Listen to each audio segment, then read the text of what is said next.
So today we are doing the session on Vedant and specifically the Advait Vedant. So Vedant are the end part of the Vedas. It is coming down to us from the Vedic traditions. And Vedic tradition, everybody knows, is the basic of all the religious practices that we do in India. So basically, it is the whole Hinduism, the whole concept of the Hindu religion, the way we worship, it comes from the Vedas. And later on, when the Vedas finish, we have the Upanishad that describe the philosophy of Vedas. And the Vedantic knowledge comes from the Upanishads, basically.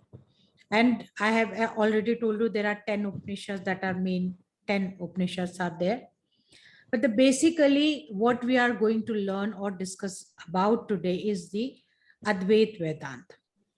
Now, Vedant is one thing and Advait Vedanta is the another thing. Advait means anything that is not dual in nature. Advait. Dvait means two and is negating that. So non-dual is the philosophy of Advait Vedanta. So it is a very age-old tradition, and everybody in the past times, from the Rishi Munis to the everyone, used to have either the Vedantic follow or the daily worship, the deity worship that we do, or they have the philosophical approach to the religion that we commonly known as Advaitvad. When Shankaracharya came, the Advaitvad was his main philosophy for the Rishi Munis as well as for the common man. So he was the one who brought it into the limelight, though it was from the generations coming to us, but the Shankaracharya was the one who actually may spread the word by writing many books on the subject. And then came many other followers or the other great saints that have thrown different lights on the concept of Advait Vedanta. Ramana Maharshi was one of them. The great Vivekanand has his own concepts and views about the Advait Vedanta. And what Vivekanand said and what I am trying to do today is the same, that if we have a knowledge that is so deep, so profound, and so rich, why it should be just caged in for some, for a certain few to read and to digest and to follow? It should be available to each and everyone. It should not be for only for the caveman. It should not for the someone who is living in the Himalayas and doing the sadhana for longer time. They should know the Advait Vedanta, but everybody should know, everybody should try to follow whatever it is they should try to learn. But the thing is, Advait Vedanta is a very deep philosophy. And when we try to read it in the books and scriptures, there is lot of scriptures to read. The scriptures are difficult to read. Scriptures are difficult to find. The gurus are not available, and we don't have the inclination to go and find a guru just to learn the Advait Vedanta philosophy. And so whatever it is available to the limited few. The benefits are also for the limited few. And when something is hidden, something is not available to all, so there is a misconception also about the Vedantic what exactly is the Advait Vedanta, what should we be doing. So there is a lot of confusion related to that. So I'm not the one who is trying to uh, unveil all the confusion. I'm here to just tell that please do read the Advait Vedanta philosophy. It is a philosophy that we can use in healing. We can use in our day-to-day practical life. We can use this in our life to be a better person, to be a better business person, better parents, we can adopt the philosophy to the modern lifestyle and still have a very good, happy life. So, what is that Vedantic philosophy that we can adopt that is not very deep seated, but some tips, or you can say some extract of the uh, deep uh, words by the saints or Upanishad philosophy and use it to benefit the modern lifestyle that we are having. So the non-dual or the Advait Vedanta says that I and the universal consciousness. Now, universal consciousness is a very, tricky word over here. It means God. It can means Brahman, as it is written in the um, scriptures. So everywhere it is said that Jivatma and the Brahman are the same. It's not to be confused with the word Brahmin that we have as a caste, but it is Brahman is a all pervasive universal consciousness that is present everywhere, that is present in everything. And this is from the smallest to the biggest thing that I can see or I cannot see. It is the universal consciousness. So Jivatma and universal consciousness are not two things. There is no duality in between. They are all one. They are same. So whatever is there in the universe, it is within me. I am what he is. And what he is, we can name it as a God, we can name it as universal consciousness, we can call it Atman or Brahman. So in the philosophy, you have to meditate on yourself. You don't have to meditate on a deity. You don't have to meditate sitting in a temple. You don't have to learn the spiritual ways of doing a deity worship. Though the idol worship is not prohibited in the Advait Vedanta, it is not encouraged. So what is outside in the deity, whatever the qualities are there, all the qualities are within you, because you and thou or you and Brahman are same.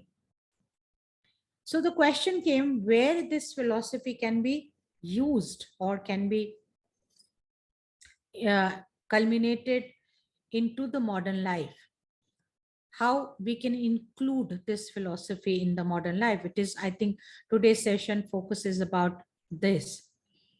So any views how we can focus or how we can bring this information and use it for the benefit of ourselves? Maybe we can meditate, and when in a state of blissfulness or in the state of stillness, maybe we can find ourselves, and through that we can achieve this oneness with the. So Advait Vedanta says bliss is not something we search for. Bliss is what we are. So there is no end result as a bliss. We are the bliss.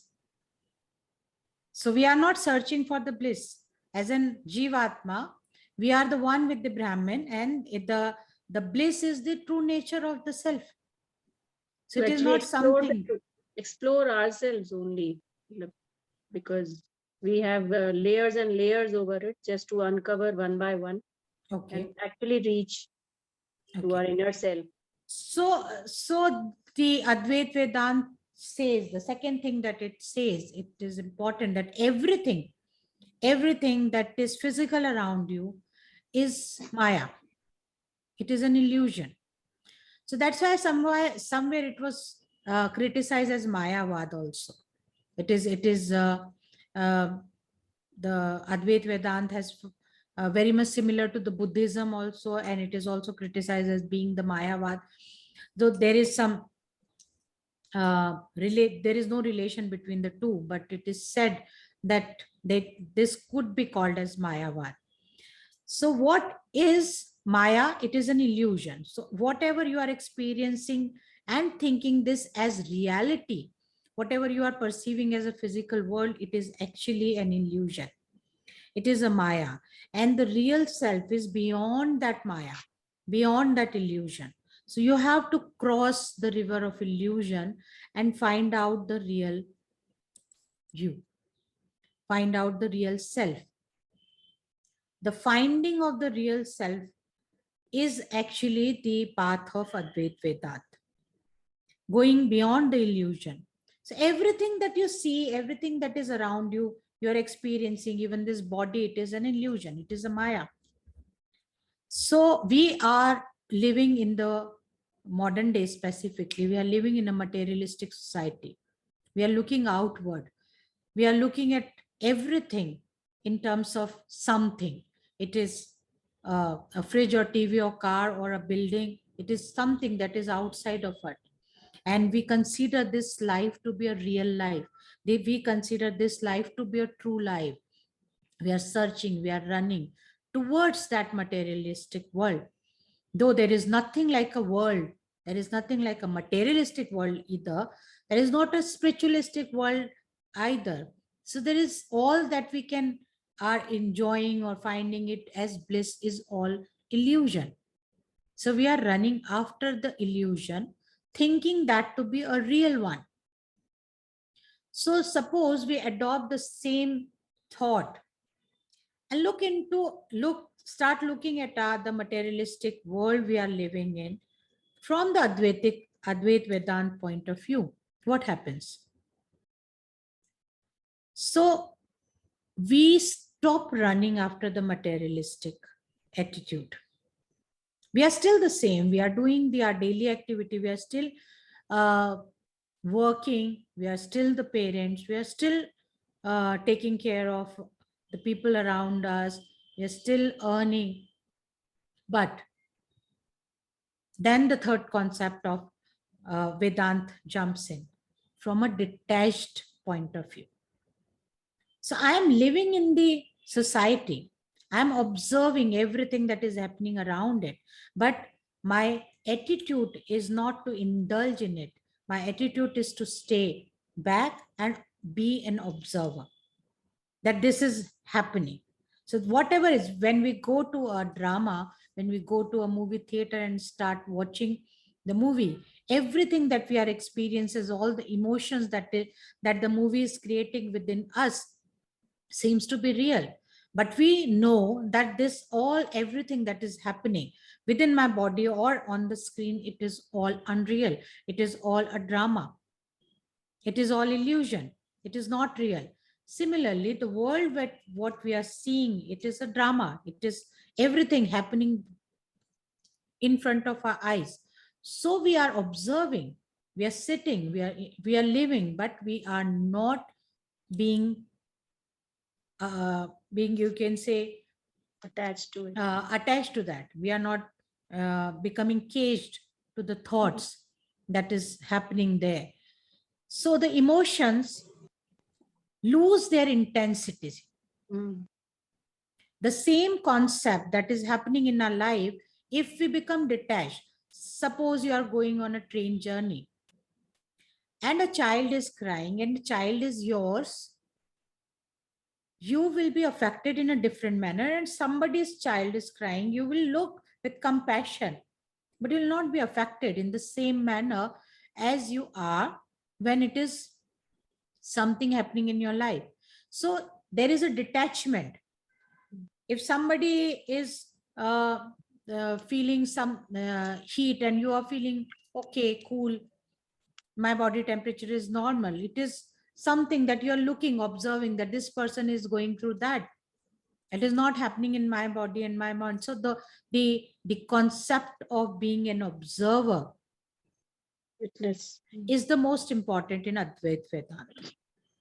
What happens if you start becoming not a direct participant but an observer of everything that is happening around it? So the emotions are still there, but the intensity and the hold of those emotions in your life becomes less. And what is the end result? If the emotions are less, if you are sitting and observing everything from a detached point of view, and okay, this is a drama that is being, it is not very real. So it is not going to make trauma in your body. Your mind and body are still very much in control. If something comes and holds you powerfully, you'll be easy to let it go. There will be an easy task that let it go, because you know this all is Maya, this all is illusion, this nothing is real. So the concept of duality and the concept of illusion, I have expressed that two things to you. Now, what are the other concept that is related to Advait Vedanta? That to be a true participant of Advait Vedanta, you require few qualities. One is that Vivek. The second is Vairagya. Third is to have some 6 values that is mentioned there. And out of that, the one that I like most is the Bhakti Bhav. Bhakti. So the Vivek is considered the prime important thing. The Gyan, that I am the same with the Brahmin. The Gyan, that everything around me is an illusion. The oneness is there, an illusion is there, and you become an observer. This is the true Gyan that is related to Advait Vedanta, and this is what we can call a Vivek. So you don't have to run after the scriptures. Scriptures are a guide. The guru is the one who can hold your hand and can teach you everything. So the importance of guru is also there. But nothing is of greatest importance that you have to read the scripture, you have to find a guru. Only thing that you are required to do is close your eyes, sit in absolute silence. Doesn't mean you have to be in a room where there no sound is coming. Absolute sound means all the uh, senses that is taking you to the outward direction. Move all the senses inward.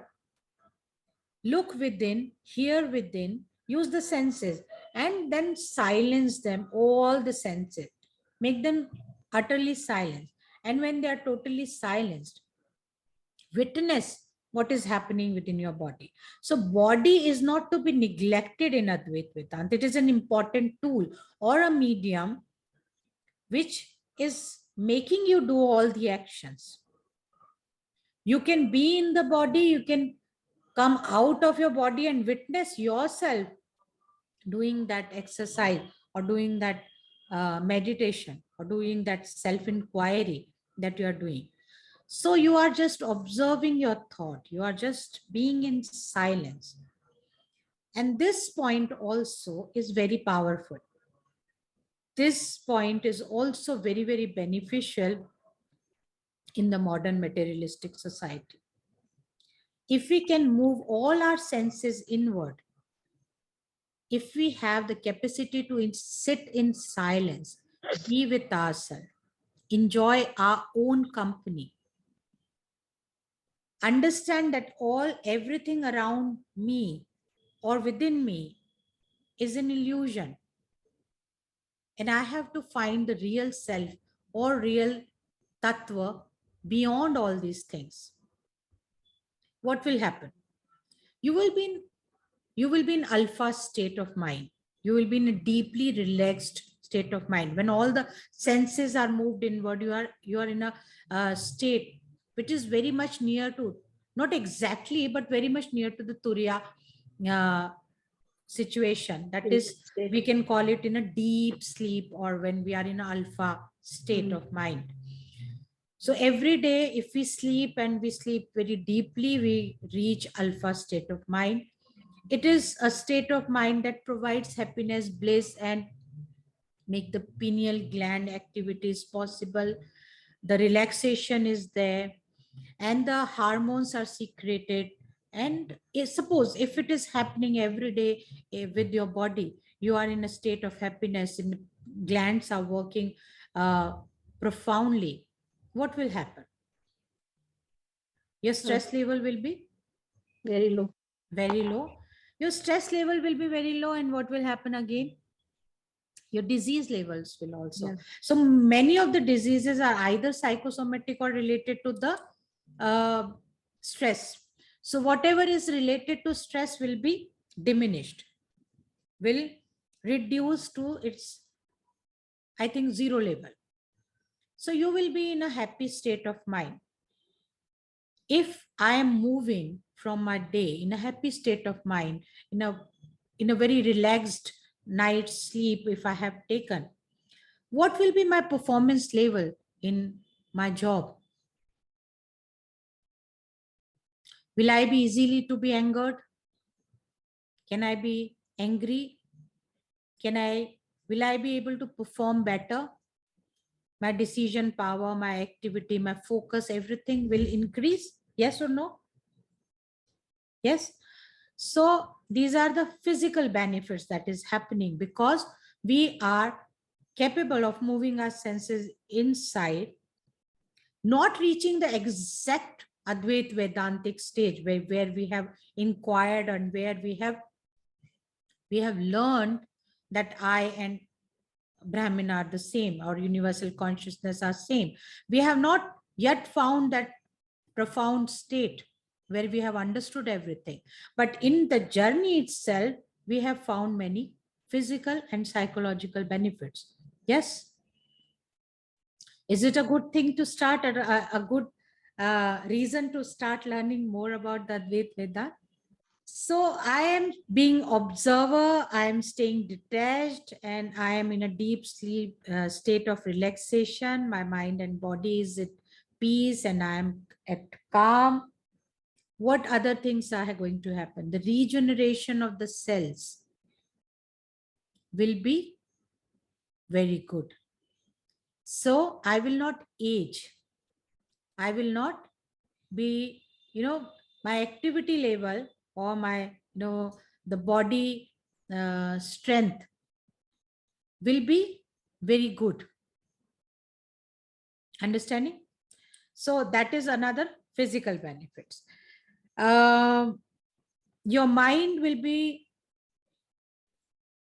single pointed. Whatever the program or whatever the task is in hand, you'll be able to focus more because you don't have the obstructions in your mind, because everything that you are looking around, you're looking with the detached eyes. So you know that what you should cling to, what you should not cling to. So these kind of people are less prone to be jealous, less prone to be angry. They are not very competitive, so they are very easily satisfied.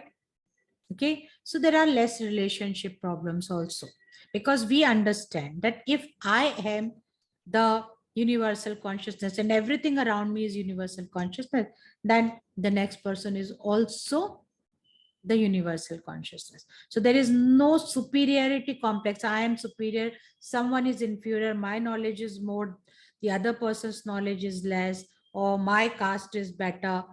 The other, no, everyone has the same universal consciousness within them. So we have to respect each and everyone because of that only. So there is more compassion, there is more understanding, there is more, tolerance level for the next person. Only thing, we have not yet started reading, learning, using the very deep concepts of Advait Vedanta.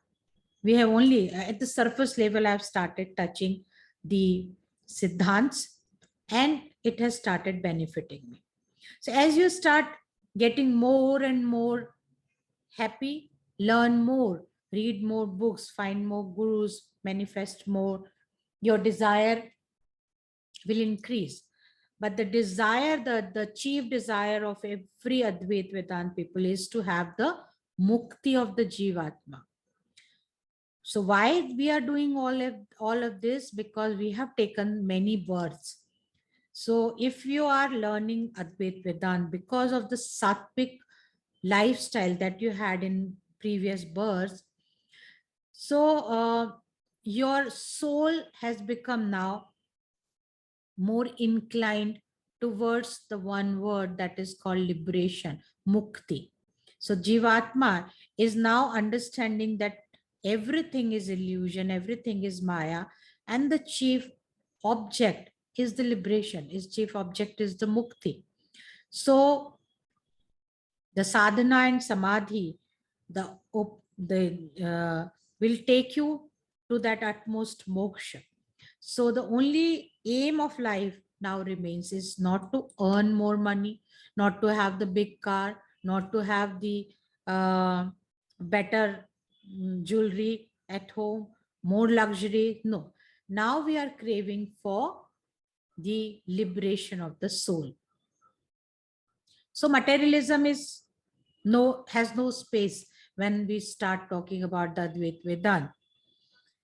The universal consciousness and the attachment to that is also not present, because the universal consciousness that I'm seeking, or the liberation that I'm seeking, is not outside of me. It is everything is within me. So for me, what is the real benefit out here at this point is that to worship, to do the sadhana, to do the meditation, what I need is only my body. A place to sit, or maybe to stand, a very basic sattvic food to eat, and nothing else. So unlike other upasana, we don't need a lot of objects to worship the deity. What we need is just to go inside our body, and everything is there. So the money becomes quite an unimportant thing. So when we are doing other kind of upasana, that is also not prohibited. I'm repeating again, but the upasana is not going to take you to the utmost liberation. The upasana is again making you a little bit more involved in the materialistic world, because you'll be needing flowers, will be needing certain things to do the worship. So go one step ahead, go inside you, everything is there, you don't need anything. So that is I believe is the most simplified version of any sadhana that one can find. To me, learning about the Advait Vedanta started here, because you can do it anytime, you can do it anywhere. You don't need a temple, you don't need to have certain practices. Only thing that you require is 6 basic values, a concept, moving your senses inwards, sitting in silence, and observing everything. And as you do it more and more, as you do it every day, these all qualities start getting bigger within you. Your understanding becomes wider. So basically, you don't need a lot of scriptures to be read. You can do the self-inquiry. You can find that profoundness within yourself if you are able to dip that deep. So every day, what you have to do is just start taking 5 to 10 minutes. Close your eyes, sit in silence, start observing what is happening in my body. If a sound is coming, what is the sound that is coming? Just be an observant. What I am feeling, what is happening, what is the thought coming. And you are not judging what the thought is coming. If some thought is coming, you're not saying this kind of thought should not come. Whatever is coming, you're just watching as if something is going in front of your eyes, like you're watching a movie. So that is the most easy thing to do. Yet it is most difficult thing to do, because we are not trained, or we become so anxious these days. We cannot sit in silence. If I'm sitting, the thoughts of stress, oh, tomorrow I have to do this, and I have to earn, I have to be successful, my son is to be married, and these tasks are to be finished within this particular time. This person is making me angry. All these thoughts will come. Allow them to come, because they are part of your unreal reality. You have to observe that they are coming. You have to observe your reaction, whatever is happening within your body related to that particular thing. So sometimes the criticism of the Advait Vedanta is that, is it making you less prone to be successful, less prone to be karmavadi, because nothing is real. You don't have to run after though. So the saints have said against it, that when you are so calm and composed, when you are not completely involved, you're detached, your performance increases, because you're doing everything at your utmost performance level in a detached manner. You're enjoying your day-to-day activity, but you are understanding that, okay, this is a part that I'm playing, this is happening, but I'm not going very deep into that. So the people think that these kind of people, or who are following Advait Vedanta, are less likely to be successful, or less likely to do many wonders. But the Advait Vedanta is more related to the science and more less related to the philosophy actually, because whatever it has stated into the philosophy, or whatever was written into that mm, uh, Upanishad, are later on told by the scientists. So many of the Einstein philosophy, I'm not very good at physics, so I should better keep my mouth shut out here. But many of the concepts later on, even the what we call that, God particle. So God particle is that I am, so whatever is written in Gita, you can say that that is God particle. So उसमें लिखा आत्मा न मरती है, it is undivisible, and whatever you divide, still whatever still remains is me. That is the Brahman, and that is the Atma, and that is basically is the God particle. So it is very much a scientific philosophy, you can say, and very much understandable by the scientific communities of the modern times. But here we are perceiving it in a philosophical and a spiritual manner. So the other thing that the Advait Vedanta can do is that it has no religious, it cannot be called a very, very religious practice. So what it is saying that everybody is same. So everyone can do the same thing. Close your eyes, go inside, and observe your thoughts, and take your senses inward, and find that connection with this Jivatma to the universal consciousness. Try understanding the whole universe within yourself. Is it possible or not? It is in your capacity to sit, it is in your capacity to dwell, how deep you are able to dwell within yourself. So it is in nobody's capacity whether you will be or you will not be, but it is open to all. So this is beyond religion. It is practiced in India by the Hindu priests, so we can call it a Hindu philosophy, but it is open for all. So for me, this is Advait Vedanta. And I think I have given you enough reason to start practicing, learning more about it. So today's session is not to go very deep into the real philosophical words that is related to Advait Vedanta, because it is going to be a very, very, different type of session then. But what I am trying to portray here is that it is a very, very practical, very, very scientific approach that you can incorporate in your life, in your healing, in your lifestyle, and be a better human being, if not very spiritually inclined or something else, but you can be a better human being because of that. So that's all. So you have any questions, you can go ahead.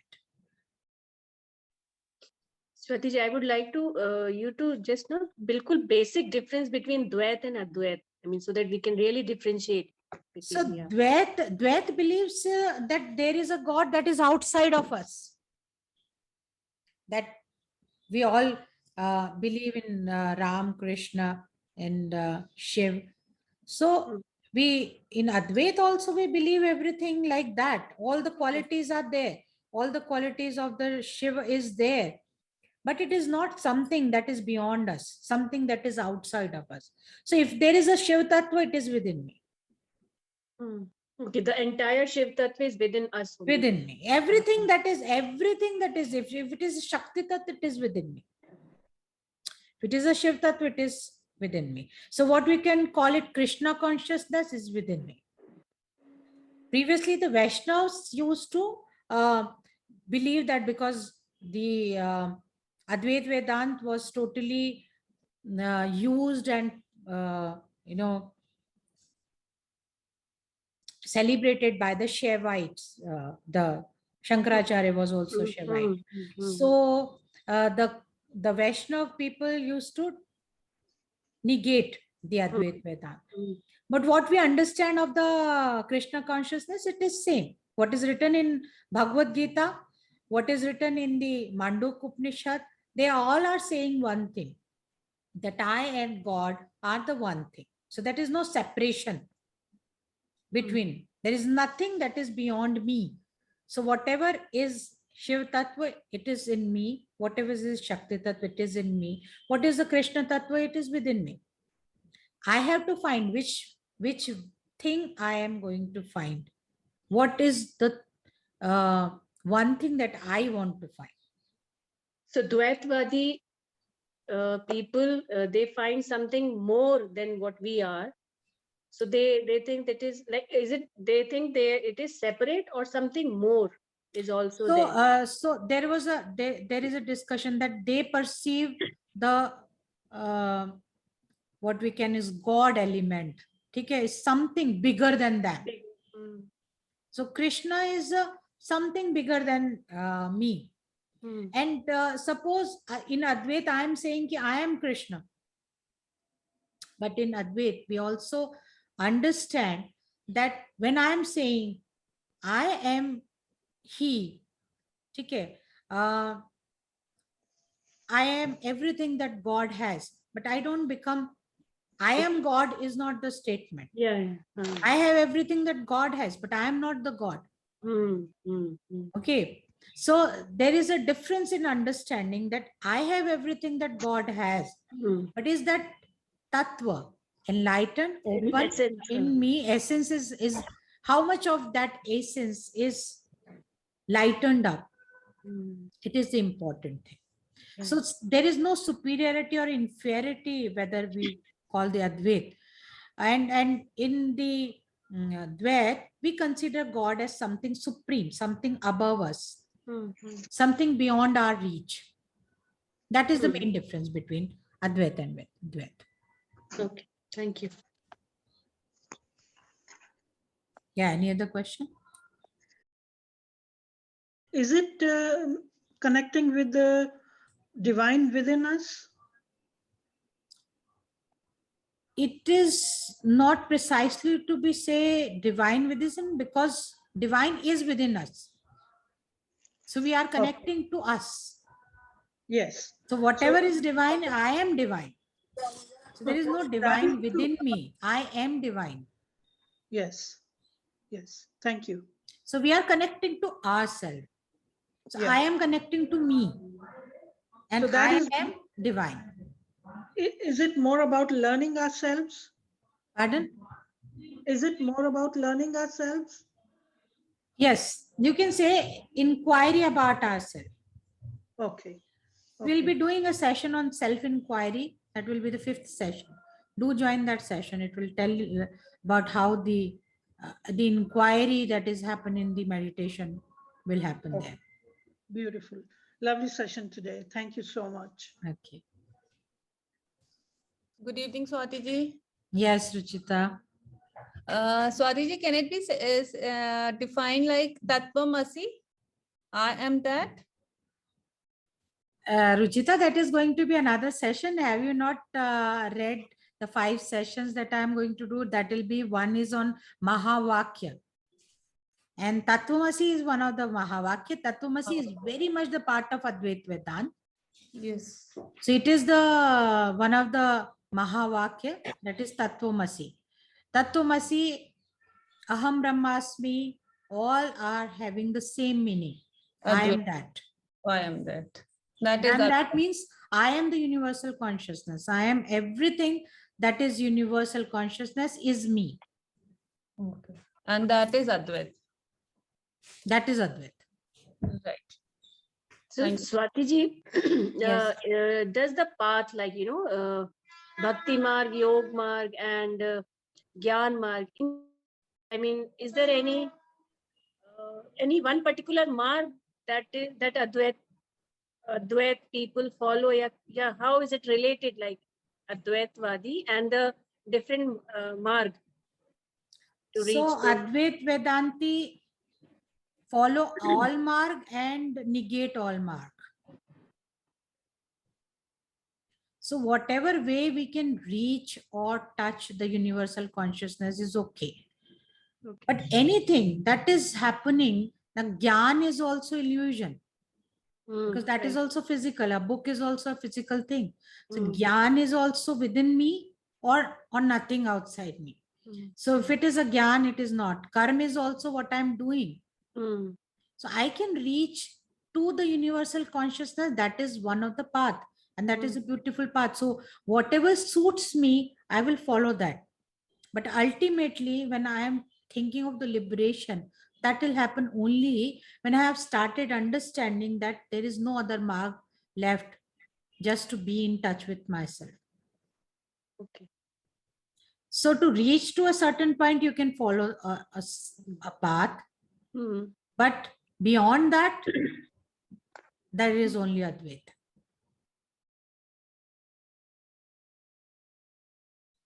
Okay. So how we meditate? The basic question is how we meditate. I've told you just to sit silent, close your eyes. But what will be the... Swati ji, can I ask one random question? Yes, do. How to manage time How to manage time? for everything? We are working but the day and night, चाहे घर के लिए, चाहे for a family or for any XYZ, and inculcating all these practices and puja and religious activities or our interest subjects. So if we want to include each and everything, so how to manage time according to our interest areas as well, while taking care of the family and everything? So if you want the answer from the Advait Vedanta point of view, it is that everything that is happening beyond in your family, in your life, you're becoming too attached to that. So that will be a wrong concept. If you are still doing all the practices, thinking that these are just a task that I have to perform, your involvement level will be different. You will not be able to, you will not do the things on the surface level, but you will do in a detached manner. So what I mean by detached level is that there will be less stress, less pressure, less burden feeling, or less inclination, or I ought to do this, I ought to finish, he should be happy, this task should be finished, if it is not finished, I am feeling guilty. All these emotions are just a part of illusion. So if you just participate in all the activities, reducing the number of these emotions, your performance level will change.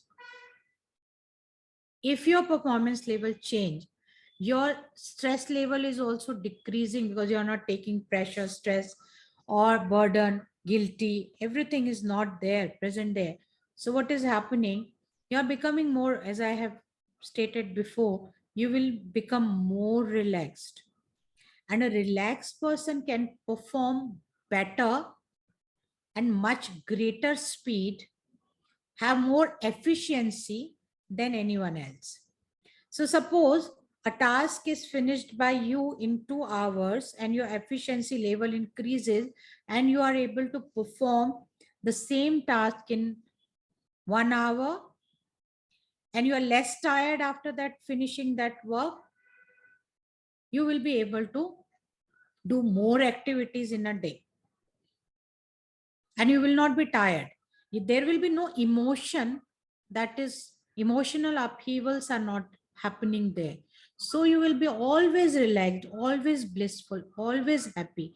And what physiological it is going to make, it is going to secrete all the happy hormones within your mind and body. And suppose someone who is having so many happy hormones being secreted, the happiness is there, the relationship, everything is better. So your task will finish in half time. So 24 hours will become 48 hours. Start trying to live a day in this manner. Do the same activity with the concept that this is a burden, this ought to happen, this should be as authentic. The X has made this dish, I should also make it that beautifully. The Y has that car, I should also purchase this car by the end of the year. So I should earn this much. There should, if the pressure is released, you will do the same task without pressure. The stress level will be benefit and you will be much more happier. Maybe you don't need to perform that number of tasks because you are happy, content, you're detached. So suppose my time is increased, my efficiency is increased, my desire to finish the task is decreased. So I previously I was doing 12 tasks. Now I'm happy doing 6 tasks. I'm looking more beautiful. My family is satisfied only if I'm doing 6 tasks because I am happy. I am more efficient and everything is done in a calm and cool manner. So the importance is of happiness. So 6 tasks, 12 ki jagah only 6 tasks are to be done. 12 hours ki jagah only 6 hours are being taken. You will have more free time. Is it right, Ruchita? Basically, reduce pre-perfect thing. Yeah, reduce the attachment. Reduce the attachment.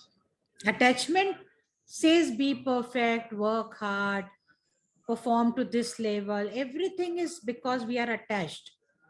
Finish everything on time, do this also, take care of your family also, take care of yourself also, spiritually, physically, emotionally also, take care of your parents, and everything I want to do in one day. Yeah.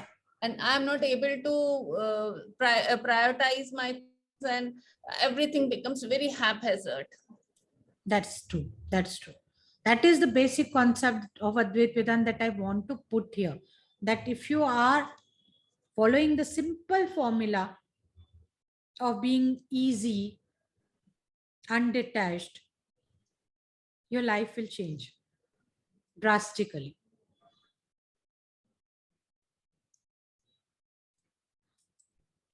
Yes. So I was talking about the meditation. Okay, so because we have to, I have mentioned that we will be doing a little bit of meditation also. So basically the meditation of Advait Vedanta is done on Om. The universal word or universal sound is Om. We can also do the meditation on breath. We can also do the meditation on Aham Brahmasmi. All the Mahavakyas are there. The Tattvamasi, I am Aham Brahmasmi, and other good words are there. We can do in the word on Shivoham, Anandoham. We can, though it is mentioned in scripturally, we can manage, we should meditate on Om, Soham, or Hamsa. These are the three main sounds that we can meditate on. Because Soham and Hamsa are the sounds of the breath. They are the breath meditation. I'll be doing the session on them on when I will be doing Japa session. So don't miss that session also. So because Soham and Hamsa, I will be taking on Ajapa. Today, I'll make you do the meditation with the just observe, be silent, and the Om. Is it okay? Should we do the meditation? So for meditation, you do have to do nothing.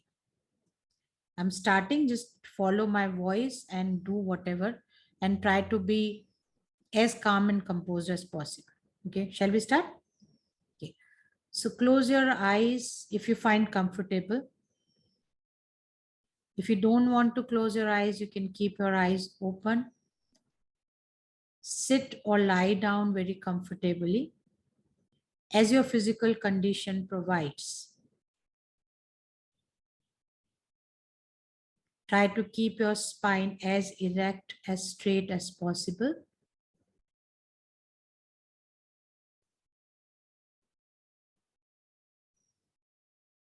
And try to focus on your body.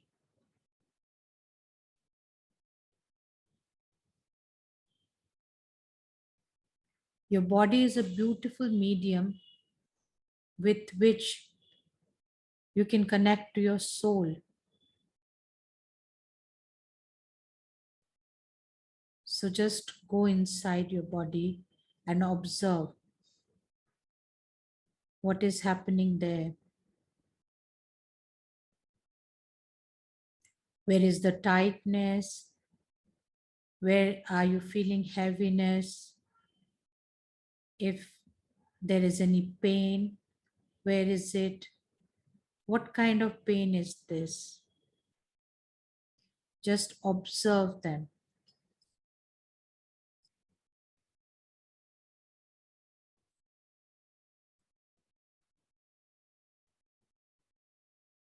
At the same time, observe your breathing from your nostril to your lungs and to your stomach.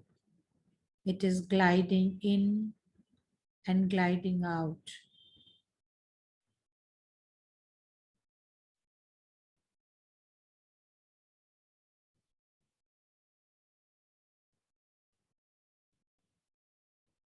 If thoughts are coming, be detached to the thoughts. Don't indulge in any chat. Just observe what kind of thought it is. What is it saying?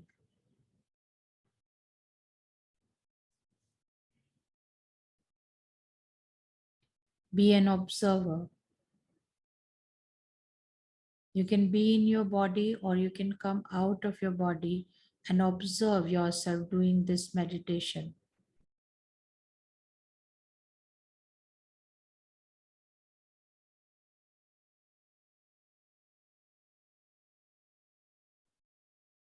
You are trying to do nothing,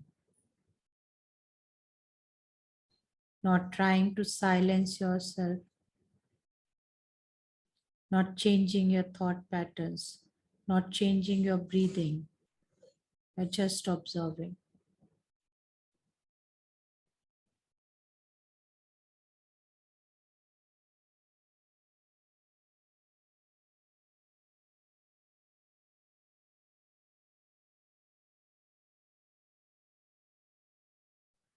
Without pronouncing the word Om, you inwardly try to speak Om and see it resonating all over your body.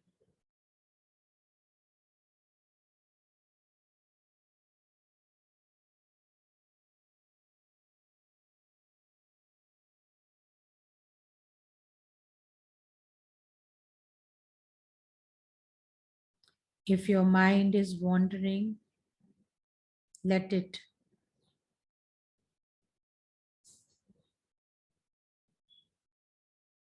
Just observe.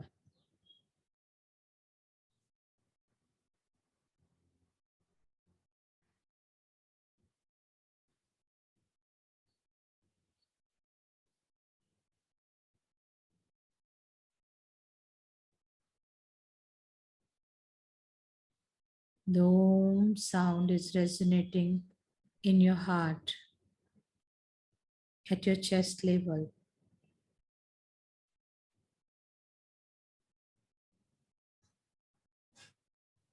You're observing that sound.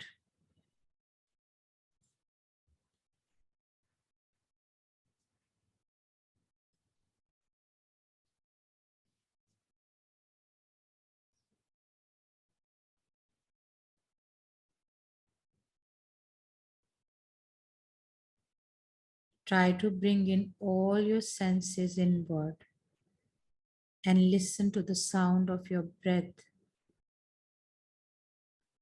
Try to listen the sound Om in your chest.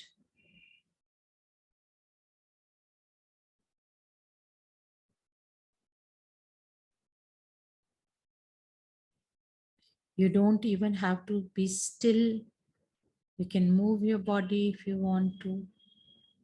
If you are feeling uncomfortable, you can adjust yourself.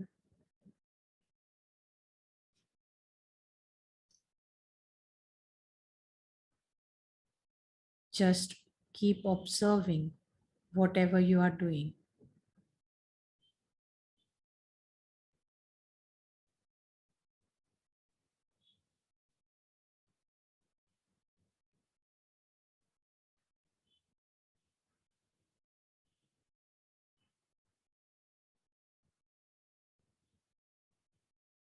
Try to hear the breathing and try to hear the Om sound. Your vision is moved inward. You can see inside you.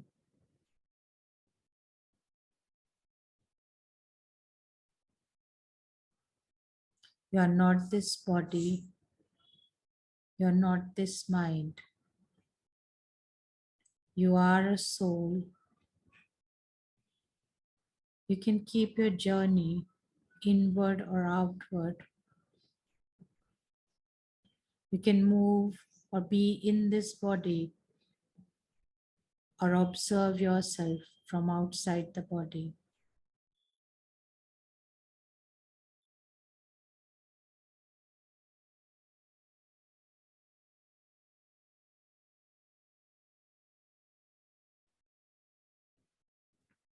You are the Atman.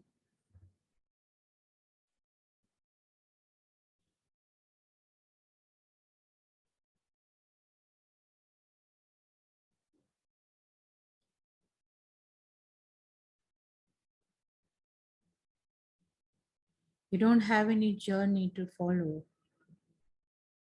You don't have any task to finish. You have to reach nowhere. You have to go nowhere. You have to do nothing. Just be.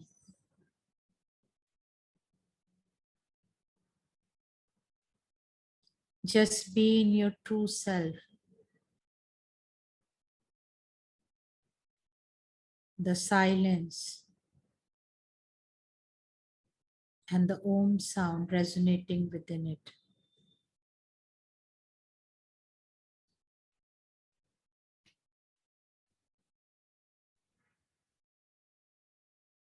There is nothing outside of you.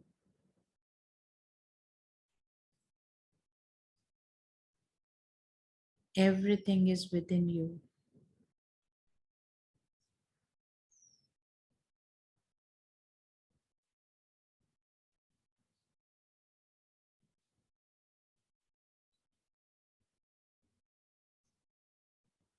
There are no emotions. There is no mind chatter. You are Atma.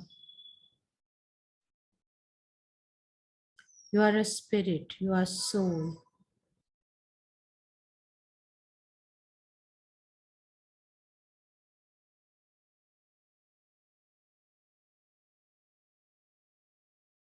You have nothing to do with all these emotions. Just be in silence.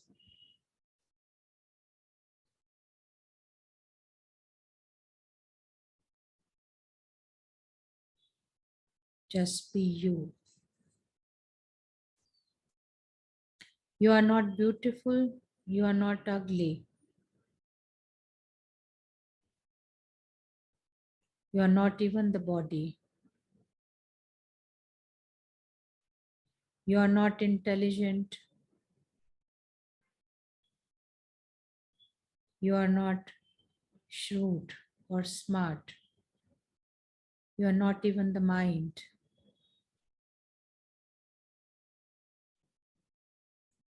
You are in the mind and body, but you are not the mind and body.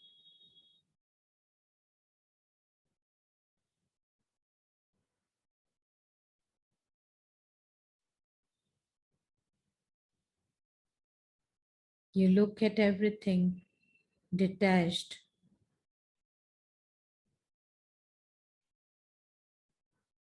recognizing that everything that you are seeing or perceiving is not you.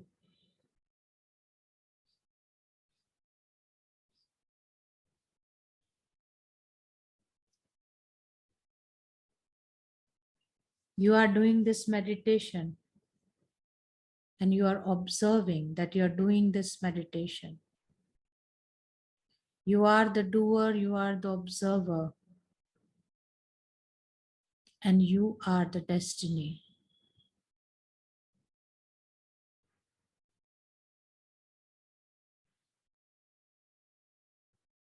You are your destination. You are your medium, and you are the goal.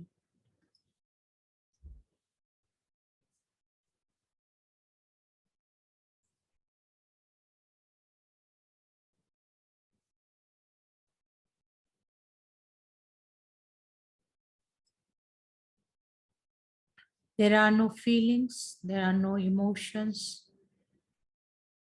there is no hurt, there is no anger.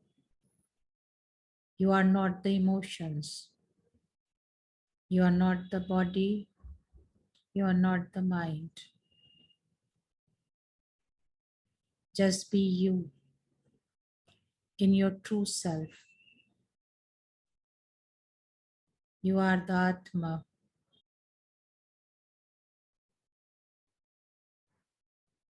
You are the spirit.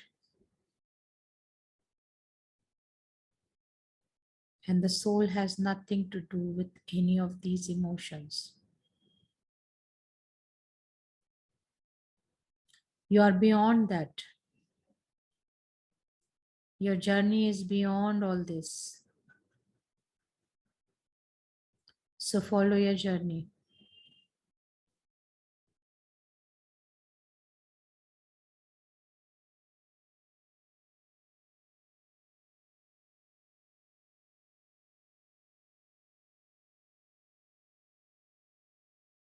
Move your ears inward and listen to the Om sound once again.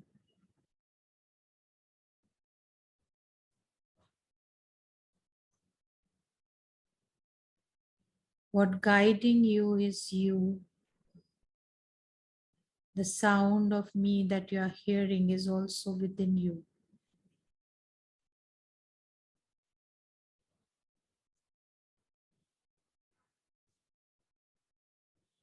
You are the one who is guiding. You are the one who is being guided. You are the one who is giving instructions. And you are the one who is following the instructions. All is one. All is same. You have to find nothing. You have to reach nowhere. Just be here. Be within yourself. Look at you and be you.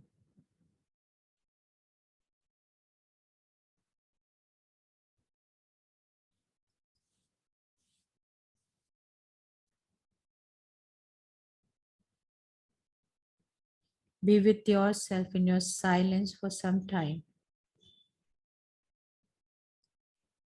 And then gradually, slowly finish this meditation and open the eyes.